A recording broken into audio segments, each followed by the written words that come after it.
গণেশ পুজো মানে মোদক, আর মোদক তো অনেক রকমের হয়। অলমোস্ট 4-5 বছর পুনেতে ছিলাম, তখন আমরা অনেক বিভিন্ন রকমের মোদক খেয়েছিলাম। সেই সময় কলকাতায় কিন্তু এতটা গণেশ পুজোর চল ছিল না। এই মোদকটা হচ্ছে একদম ট্রেডিশনাল স্টিমড মোদক, যেটা হয় অনেকটা আমাদের পিঠের মতো।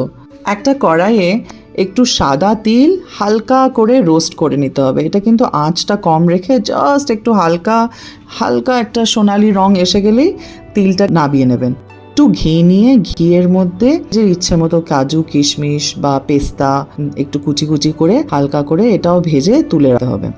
এরপর এই সেম কড়াইটাতে, যেটাতে একটু ঘি লেগে আছে, সেটার মধ্যে 2 কাপ ফ্রেশ নারকোল কুড়িয়ে দিয়ে এবার ওর মধ্যে 1/4 কাপ কি তার একটু বেশি গুড় দিয়ে দেবেন। গুড় দিয়ে এবার ওটাকে ভালো করে, যেমনভাবে আমাদের পিঠে পুলির ছেই বানায় ওরকমভাবে গুড় আর নারকেলটাকে ভালো করে মিশিয়ে তৈরি করে নিতে হবে।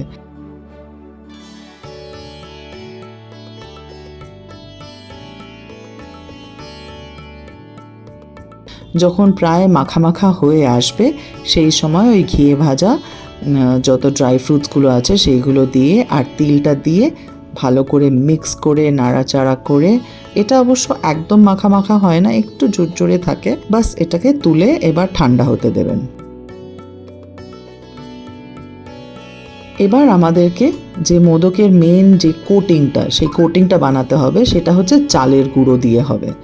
চালের গুঁড়োতে একটুখানি নুন দিয়ে তারপরে হালকা হাতে ওটাকে ধীরে ধীরে গরম জল দিতে দিতে মাখতে হবে।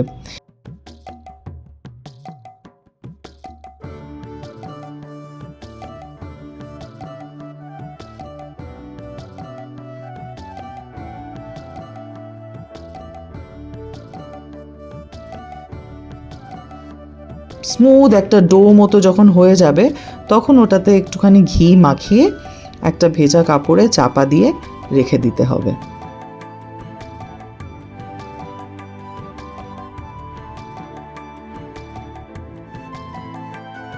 এরপর একটা থালা নেবেন, থালাতে একটুখানি ভালো করে ঘি মাখিয়ে নেবেন।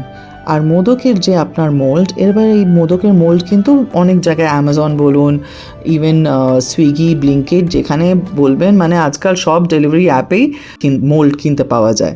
এই মোদকের মোল্ডটাকে বন্ধ করে এইটার মধ্যে এই চালের আটাটা যেটা করা হয়েছে সেইটা একটুখানি নিয়ে ভালো করে ঢুকিয়ে আঙুল দিয়ে সাইড করে একদম একটা পাতলা লেয়ার করে নিতে হবে।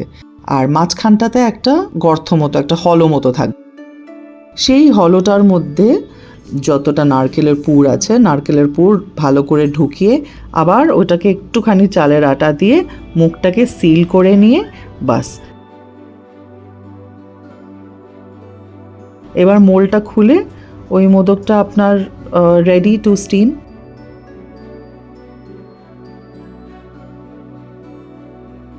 মোদকগুলো যখন রেডি হয়ে যাবে তখন একটা স্টিমার নিয়ে স্টিমারের ওপরে বসিয়ে দেবেন। স্যাফরানের থ্রেড একটা করে জাস্ট একটু বসিয়ে দেবেন, তাহলে একটা সুন্দর একটু হালকা একটু রং এসে যায়। চাইলে একটুখানি ঘি বা স্যাফরান ভেজানো দুধও একটুখানি ব্রাশ করে দিতে পারেন।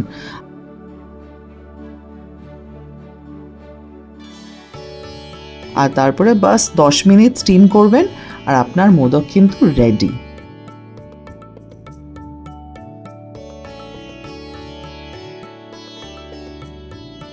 এটা বানানো খুবই ইজি, ট্রাই করবেন আর আমাদেরকে জানাবেন কমেন্টসে কেমন লাগলো।